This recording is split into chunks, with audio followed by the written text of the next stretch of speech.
Welcome to the Bloom Where You're Planted podcast from Never Too Late Cafe. I'm your host, Laura Womack. Each week, we sit down for a chat with someone just like you, someone who had an idea, a passion, a dream, or sometimes just a thought, and planted that seed, watched it grow into something they wanted to share with the world.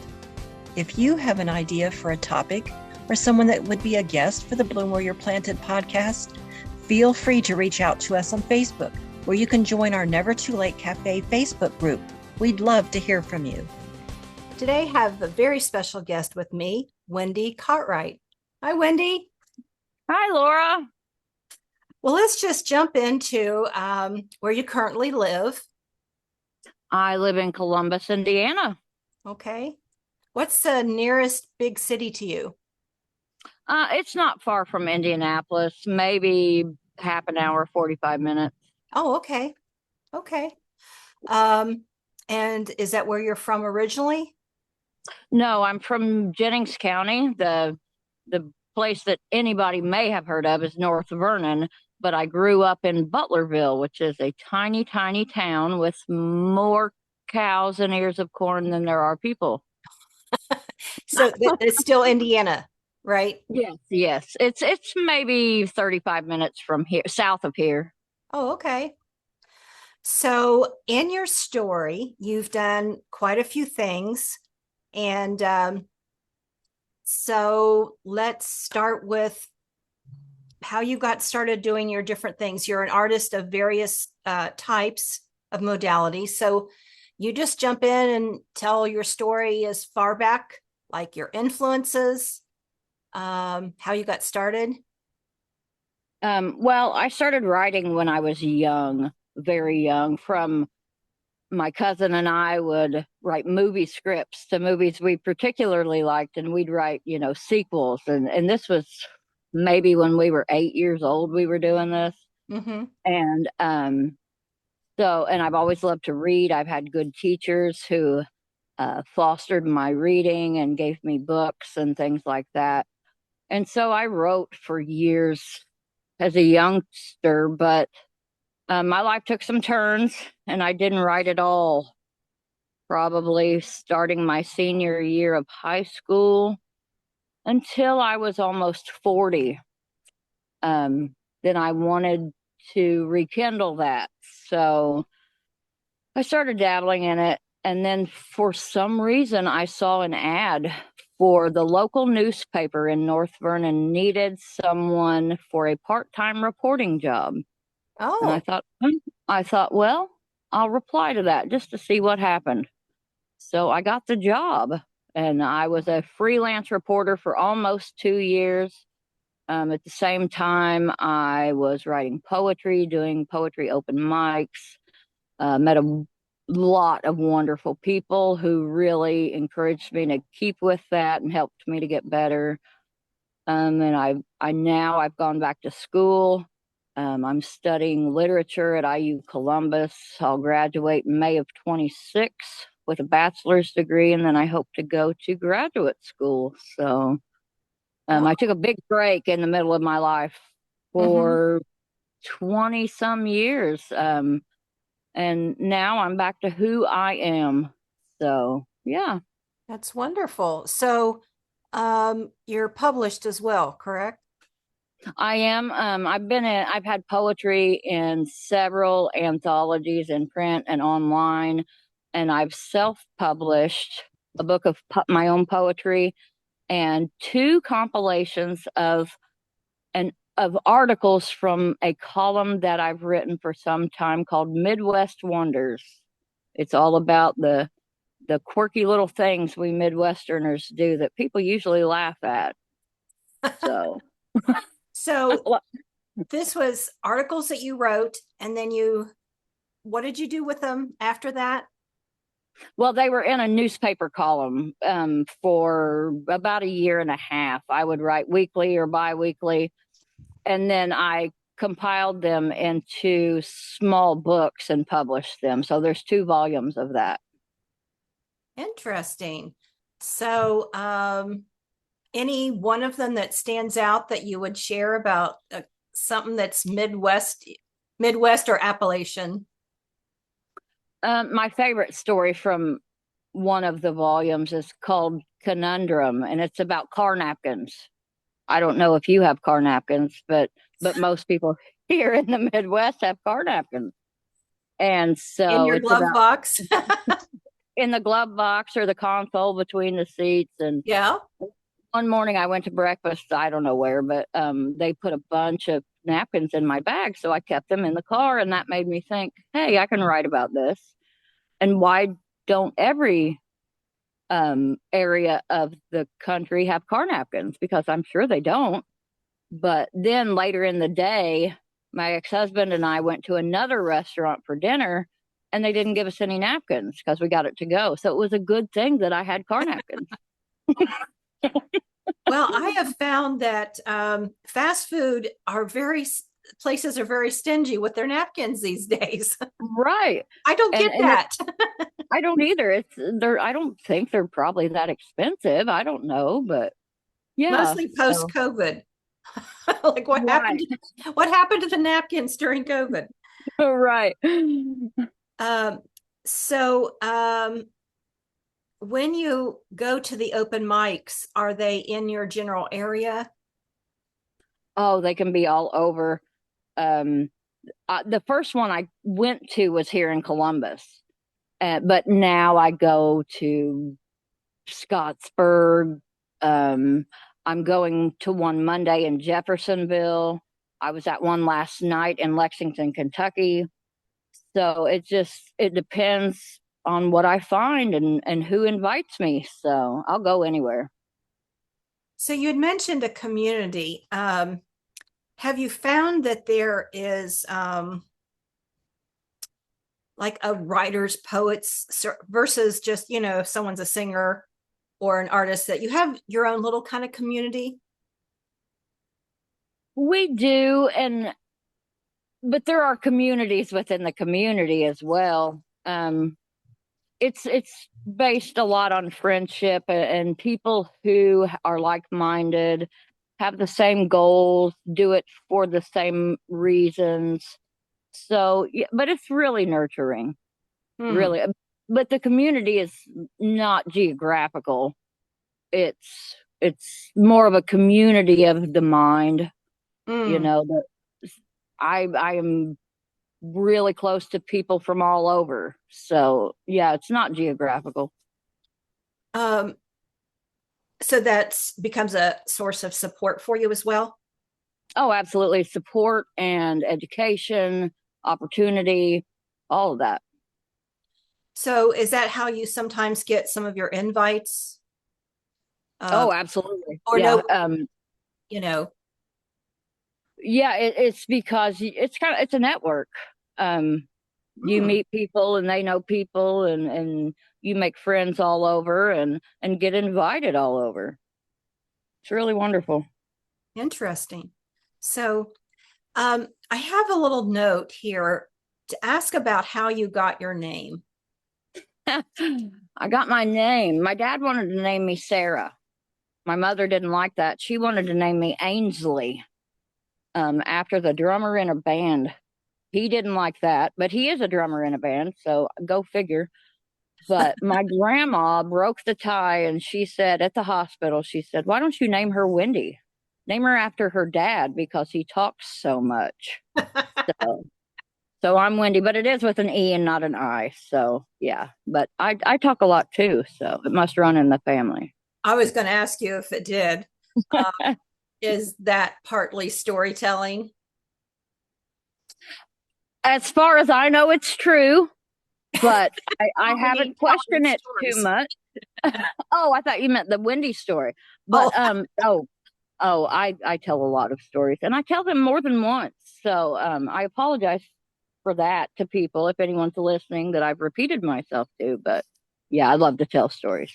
So I thought you were going to apologize that they changed each time. I try to be consistent. Um, I know that you were on a podcast, and there was some interesting, the topic was very interesting. And again, it's it seems Appalachian. It was on food. Can you describe and talk a little bit about this podcast and where it was from? The podcast was on the public radio station in Bloomington, Indiana, WFHB. It's a podcast called Speaking of Stories. And I read several of the articles from the Midwest Wonders column. And I generally have different themes that I stick with when I write an article. Food, weather, fashion, the things we say. So this one was compiled of articles about food. And I grew up with wonderful cooks. I guess you would call them Southern type cooks, gravy and bread and beans. And so there is a story about corn specifically, in which I sing. So I sing a TV jingle. So if anybody wants to hear that, but a big source of controversy in this area is chili. And one of the articles was about that. I've always eaten chili. It has noodles in it, and you eat it with a peanut butter sandwich. Noodle. Yeah, spaghetti usually. I'm not a big fan with macaroni, but some people do that. Yeah, it has spaghetti in it. You dip a peanut butter sandwich in it before you actually eat it. And then you eat the chili, and you can put cheese in it too. That's what I do. It's a whole process for me to eat a bowl of chili. But then my dad, he's from near Cincinnati. And if you haven't had Cincinnati chili, it's quite interesting. It's made with chocolate and cinnamon. That's Skyline? Yeah, Skyline. With chocolate and cinnamon. Yeah, that's some of the seasonings in it. And so I love it, but you generally either love it or hate it. But it's really different than anything else. And I like to introduce people to it that have never had it, because I like to see their reaction. So, yeah. And like I said, you either love it or you hate it. I've seen both. So, but I have a friend, and her husband likes Skyline, but there's another brand of chili in Cincinnati called Gold Star.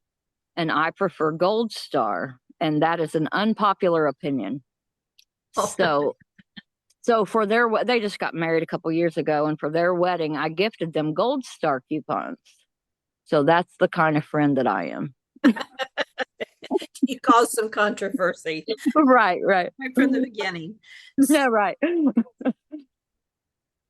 When tell me a little bit about how it goes when you go to an open mic. Is it sometimes people you don't know, places you don't know? How do you, once you get there, do you sign up, or how's that work? Usually I go with someone I know. I don't always. I'm not afraid of a whole lot anymore like that. So, but usually I'm there with someone I know, or meeting someone I know there, and I'll sign up for the open mic, and I'll have some kind of idea what I'm going to read. But depending on the room and the crowd, that may change. I'm kind of willy-nilly about it, and I'll be struck with something to read while I'm waiting for my turn. So, but I love it. I absolutely love it. I love to perform. I love to share my poetry with people. It's really exciting for me. So,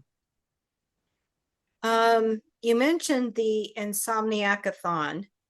Can you share for people that do not know what that is? I mean, I can say I've been to one, but people are like, what? So I'm going to let you explain what it was, the last one. Insomniac-a-thon was a 57-hour nonstop poetry, music marathon. It was at the Chapel of St. Philip Neri in Louisville. Films. Films. There were it was something like I'd never seen before, but it was amazing. There was this talk about community. There were so many people all in the same place to support the same thing, and it was under the direction of Ron Whitehead, and he's a wonderful man. Um, Beat poet, national beat poet laureate, lifetime. He's so wonderful, and it was just a community. I wasn't feeling well that weekend, but I'd come in and out, and it was always the same. Just everybody there enjoying the time. Um, all different poets from all over the place. There were people from Alaska and Washington, and it was it was something unlike I'd ever done before, and it was really amazing. I loved it. So I was proud to be a part of it. So. Mm. Um, yeah, I found it to be interesting too, and I didn't realize how broad of a reach it was for people. Um, I had no idea, especially trying to stay up that late because I'm like, or that long, because that's not me. Yeah, me either. I didn't even attempt it. Like I said, I wasn't well that weekend, so I was in and out a lot. But there were people who stayed awake the entire time. Oh my. Yeah. Hopefully not driving home. No, no, they slept in the church pews and or didn't sleep at all. Or me and some friends had a Airbnb down the street, and so there were there were the ones that stuck in the chapel all the time, but I did not. So. Wow. So when did you said you got started writing um when you were little, and you did have you ever done anything else with, you said you were writing um like sequels for movies and things like that. Have you ever done any other scripts since then? Or is it mainly poetry and short stories or It's mainly poetry, personal essays. I like to do that. I'm not a big fan of fiction. It's too hard for me. I don't enjoy it too much. I just feel like my life has been kind of interesting enough that I can write true things. hmm. I said there was a big gap in the middle of my life when I didn't write. I had some issues with alcoholism and addiction, so that kind of locked up my brain for a very long time. Um, I've been sober since May of 2019, and I've pretty much, been writing since about 2020. So I am back to who I am. Like I said, that time of my life, I wasn't anything. I wasn't a willing participant in my life. It was really awful, but I'm grateful that I'm back to me and that I'm able to do this stuff today. So. Did since you mentioned that span of time, did writing help you at all during that time, or was it Um, after? I didn't write at all during that time. I gave up on it. I gave up on life. I didn't do anything. I slept most of the time. Um, since I got sober, writing is so therapeutic. Hmm. It's how I get through things. It's how I process things. It is so important to me. I write sometimes 3, 4 poems a day. Like I said, I'm back in school. I write a lot for school. So, but yeah, when I was having problems, I couldn't write. I didn't write at all for 20 years. So.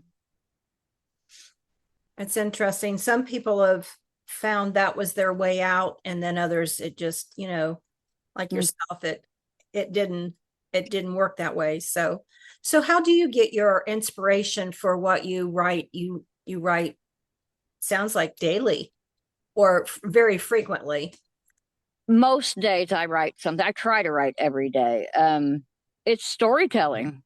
Most almost all of my poetry is storytelling. I just do it in a poetic fashion. So, yeah, like I wrote this morning. Um, I have done a lot of damage to my body. So I'm 45 years old, but I don't always feel 45. I feel I have a bad spine, I have bad hips, I have bad bones altogether.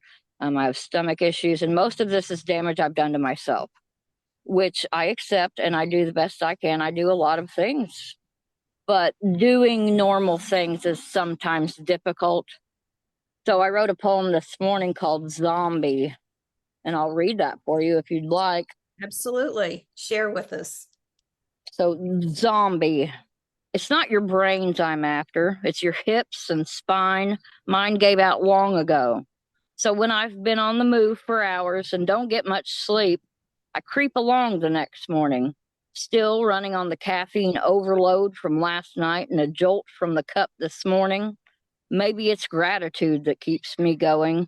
Maybe it's my liver. So after all that time I spent not well, my liver's still okay. So, maybe that's what's keeping me going. That's the one thing I didn't tear up. So I don't know. I think that's an organ that kind of, if it can regenerate itself, if you cut a piece off of it, it must be able to regenerate itself medically, health wise. I don't know. I don't know. Yeah. Either. But I have done well with keeping up with my health since I got sober. So yeah, I never had any issues with my liver when I first even got sober. So I don't know. Well, that's good. So, in this podcast, we have the title is Bloom Where You're Planted. And I always ask people what that means because it is different for everybody. So, what does that mean to you? Bloom where you're planted means to me to make the most of every day, to seize opportunity, or simply to do the best to put another foot forward, because life sneaks up on us when we're not looking. Sometimes it's awful, and sometimes it's just small things that we don't always notice, but both can change your life. I spent so many years unwilling and unable to be an active participant in my life, you know? So I fully believe that when my days come to a close, I want to regret nothing. I don't want to wish that I had taken this chance or that. I want to know that I made the most of every day that I was able, regardless of circumstances or location. That's awesome. You had mentioned in something previous about travel. Can you share a little bit about some of your travels? Oh, I've been everywhere in the United States almost. I've been everywhere east of the Mississippi. I've been to Nevada. I've been to California. I've been to San Francisco and Los Angeles. I've been to Las Vegas. I married my second husband in Las Vegas in the drive-through wedding chapel. Um, I've been to Mexico. I've been to Canada. I didn't know there was a sorry. I didn't know there was a drive-through wedding chapel. Yeah, the little white wedding chapel. The pastor got in the back of the limo with us, and it was something. Yeah, it took us 6 minutes to get married. There you go. So I'm sorry. You were saying about Canada and Mexico. I've been to Canada and Mexico. I went on my first cruise in August, and it was to Mexico. We went to Progreso and Cozumel.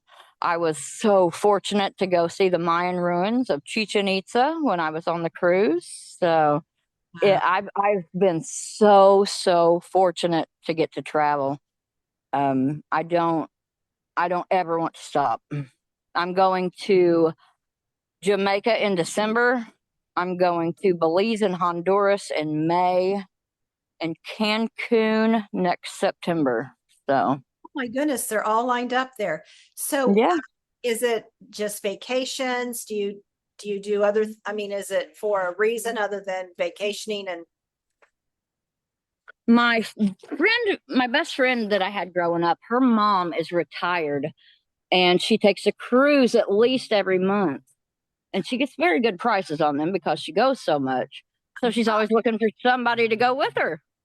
So sometimes she will get off one boat and onto another. She loves it that much.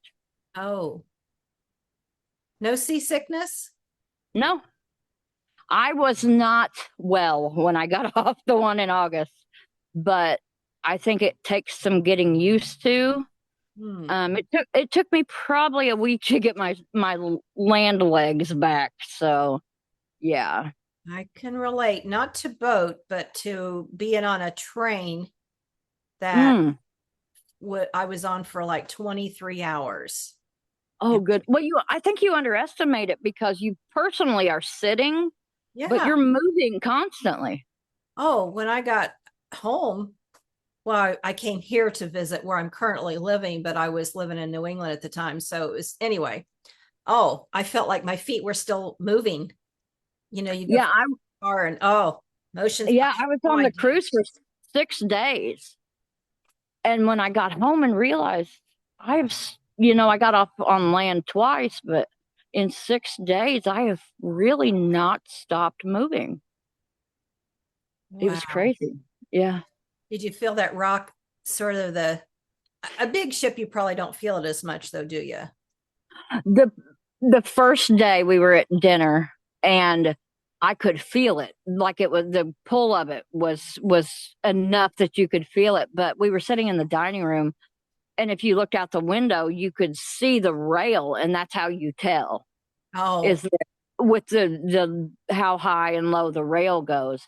But at night, we were on the second deck of the ship in the cabin, and at night you could feel the engine hum all night, and it like bounced in the wake. It wasn't a rock; it was a bounce. And I realized why babies like bouncer seats. It was so soothing all night. So yeah, it wasn't bad at all. oh, Yeah. interesting. So what took you to Canada? Oh, Canada. We were going to Maine. This was when I was 18 years old. It was a family vacation. We were going to Maine, and that was so long ago that you didn't need a passport to cross over into Canada.